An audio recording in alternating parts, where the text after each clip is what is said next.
The views and opinions expressed during Eye on the Triangle do not represent WKNC or NC State student media.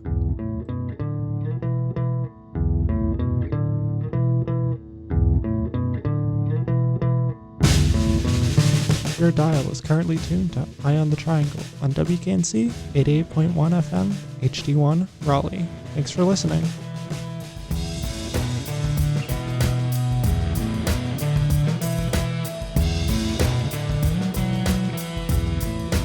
Good morning, WKNC listeners. I'm Ellie Figgy with Eye on the Triangle, your weekly Monday morning news report. Weather is supposed to get a little colder this week, with Wednesday and Thursday having lows in the upper 20s. Although it seems like weather is going to be great, bright and sunny in Las Vegas at the Super Bowl this Sunday. I haven't decided who I'm rooting for yet. I was hoping for a Ravens-Lions Super Bowl, but like the song goes, we can't always get what we want. Nonetheless, it will be great to see a matchup between Brock Purdy and Patrick Mahomes. On the topic of sports, online sports betting is becoming legalized in North Carolina for the first time. Members of the State Lottery Commission voted unanimously that the start date for online betting would be March 11. This will have a significant impact on the ACC March Madness tournament starting shortly after. 9 businesses have already registered to become a platform for mobile sports betting. Registration for these services begins on March 1st. In-person sports betting has already been legal in 3 North Carolina casinos, but this will mark the first time it can be legally taken from the casino to home on the screen. North Carolina is now the 30th U.S. state to legalize mobile sports betting. Up next, we have a special interview with the president of NCSU's Magical Moments chapter. Stay tuned to hear about how one student is working to grant wishes to children with craniofacial disorders, including a young basketball fan named Carson, while simultaneously lifting the spirits of students on our campus. Good morning and welcome. I am Ellie Figgy, bringing you Eye on the Triangle, and I am here with a special guest from NCSU's Magical Moments chapter. Hi, Chloe. Could you tell us a little bit about yourself and your background? Good morning, Ellie, and thank you for having me on the podcast this morning. My name is Chloe Short, and I'm a sophomore here at NC State, and I am the president and founder of the NC State chapter of the Magical Moments Foundation. That is awesome. Could you tell us a little bit about what Magical Moments does? Yeah, of course. So Magical Moments Foundation is a nonprofit wish-granting organization for children with craniofacial disorders. So children with craniofacial disorders could be a cleft lip or a cleft palate. We see a lot of children with those type of abnormalities, but they can range from genetic disorders, anything from trauma they've experienced, either with surgeries or even cancer treatment, and from if they've ever been involved in a fire. Burns can also cause some craniofacial abnormalities as well. And we cater to these children by granting them magical moment wishes that they have, and it's super cool. Yeah. How did you find this organization? Sure. So, I think about a year ago, I attended a pre-dental club meeting at Chapel Hill, and I'm interested in going into dentistry, so I'm involved in a pre-dental club over there with the dental school at Chapel Hill. And one of the dental students introduced this new foundation that she was working with, and she presented the club to us, explained what the mission and the values are that the founders of this Magical Moments Foundation holds, and I was really inspired by it. I left the meeting wanting to know more and wanting to bring something like that to NC State. As I'm a sophomore this year, my first year was this past year. All the heartbreaking suicides that happened last year and just all the heartbreak that myself and my peers and their friends and families went through was really disheartening. And I struggled a lot with finding what my purpose was at NC State. Why am I here? And is there anything I could do to serve my peers and my community while I am here at NC State? When I attended this meeting at Chapel Hill and the dental student introduced Magical Moments to me, she explained that these children, the fact that despite all the hardships that they go through and all the traumatic surgeries, I know some children that have had 20 plus surgeries before they're even 15 years old, The fact that they go through all that, yet they still choose to pursue joy and being joyful, that was something I found hope in. That was something I found joy in as well. And I felt like magical moments and these children were definitely worth sharing to other people. I know our campus had just a terrible year this last year with mental health, and it's still um, a trial a lot of us are going through. And I felt like the joy I found and the hope I found in these children, I wanted to bring that to NC State. Wow, well, that is an incredible story. I'm curious, is Magical Moments a foundation that is always run by college students, or was this a chapter at Chapel Hill and then you brought it here?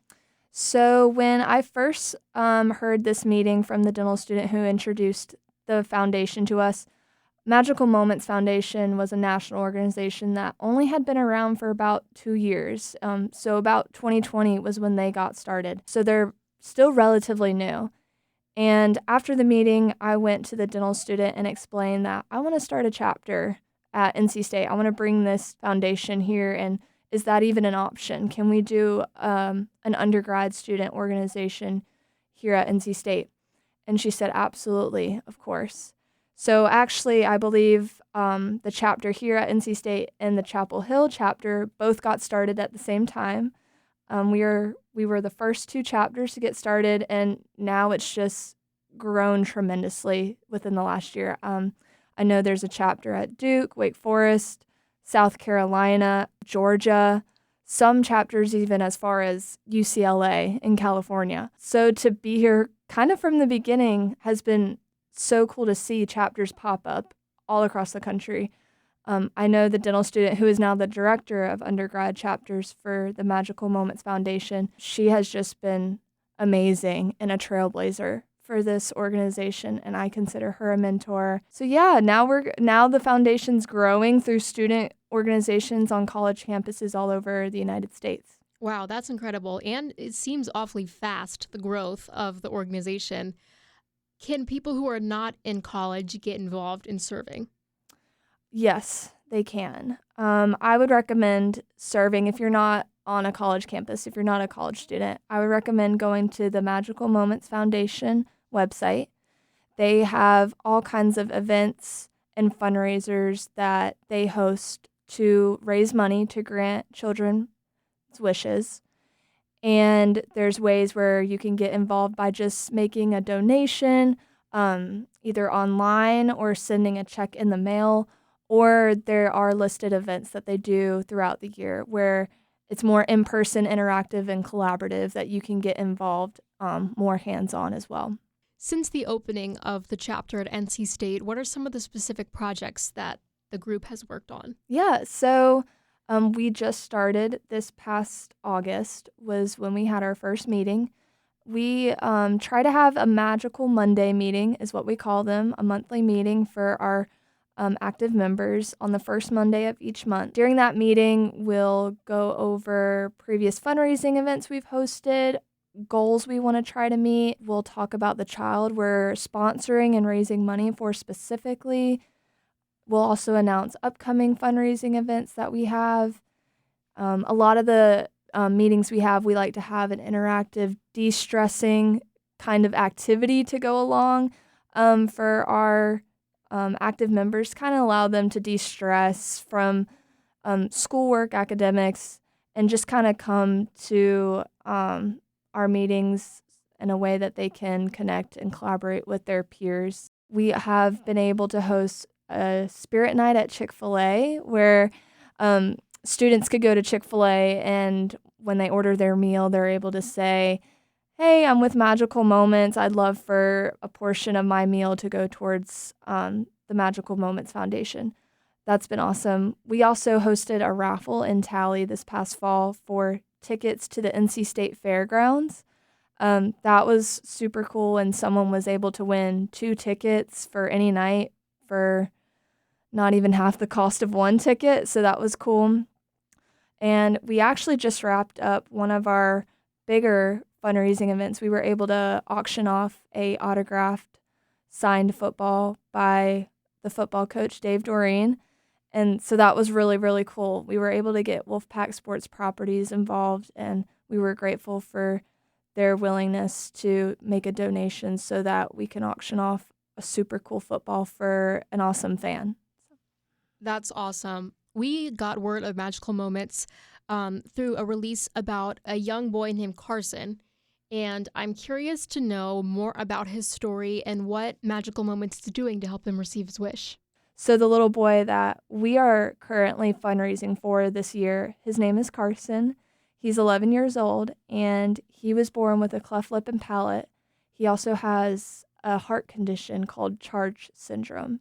And CHARGE syndrome can actually affect numerous areas of the body, but he has a predominant heart condition, and this heart condition keeps him from being able to participate in sports. I've heard he's a big, avid basketball fan. He loves sports, and this heart condition keeps him from being able to pursue that dream of his. So his magical moment is to meet Shaquille O'Neal, the awesome basketball star, and attend an NBA game. So what we're doing right now this semester, all the fundraisers we've had so far that we will continue to have throughout this year, are going to raise money towards granting Carson his magical moment wish. And we found his nomination from the national organization, and we were inspired by his big dream and by his story.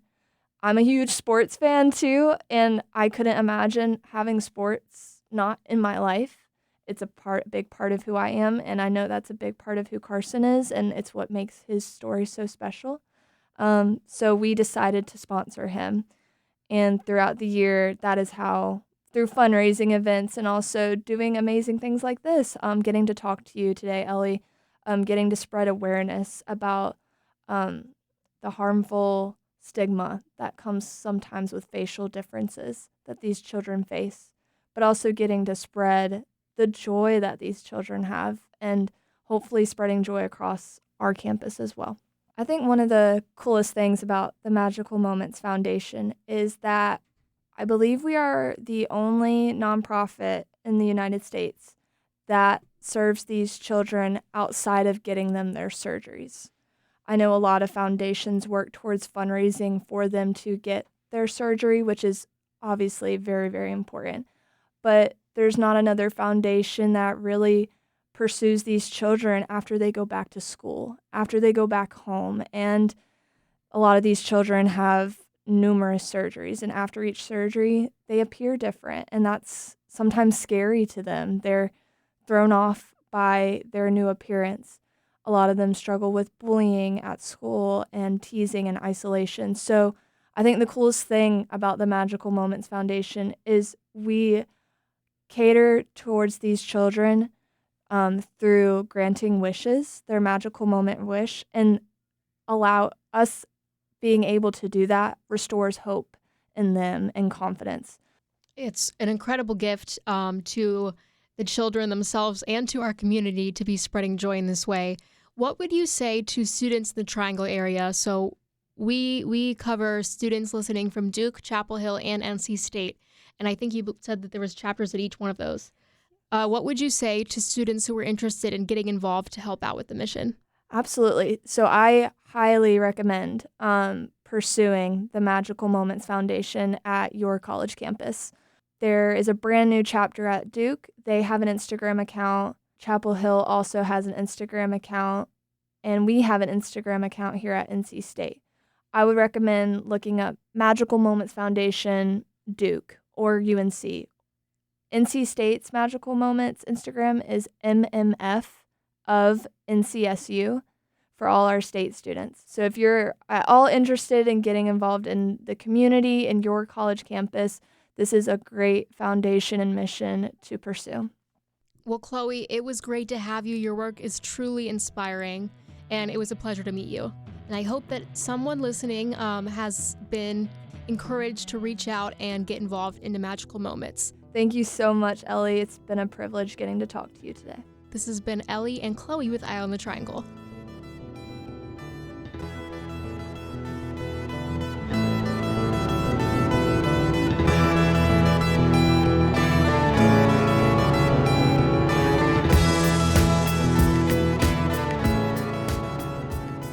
Immigrant workers at an agricultural packing shed in Brattleboro, North Carolina, are celebrating a union agreement that'll bring various benefits their way. The Farm Labor Organizing Committee recently concluded a 2-year campaign resulting in a collective bargaining agreement that'll cover those who work in packing operations and will bring a wage increase of 8%, guaranteed overtime pay, paid leave for union business, as well as bereavement pay.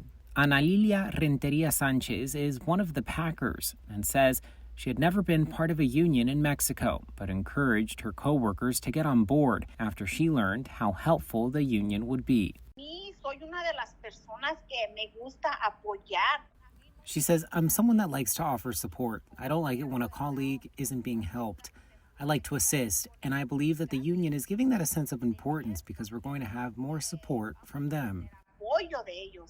Sanchez has been working at the packing shed for 10 years and over that time has become an informal leader for her colleagues. She contends the wage increase is what most workers are excited about. The Farm Labor Organizing Committee, with support from the Campaign for Migrant Worker Justice, helped give Sanchez and others like her the union representation they had been wanting. Mario Vargas is one of the coordinators and organizers with the committee. He was key in educating workers on what a union does and the benefits it could usher in. The committee is the only farm worker union in North Carolina and the Deep South. Vargas says he's hopeful this historic moment catalyzes change in the region.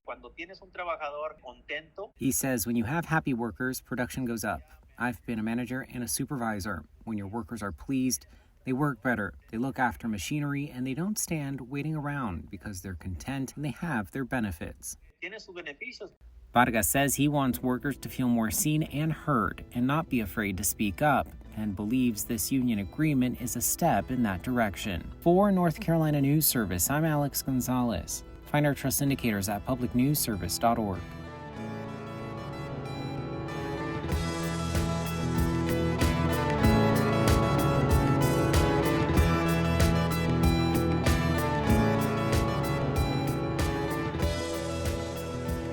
This has been Eye on the Triangle. I'm Erie Mitchell, your guest host right now. Thank you so much for listening to this. You can listen to back episodes of Eye on the Triangle at wknc.org/podcast under Eye on the Triangle, or just any of the other podcasts we have on WKNC. Thank you so much.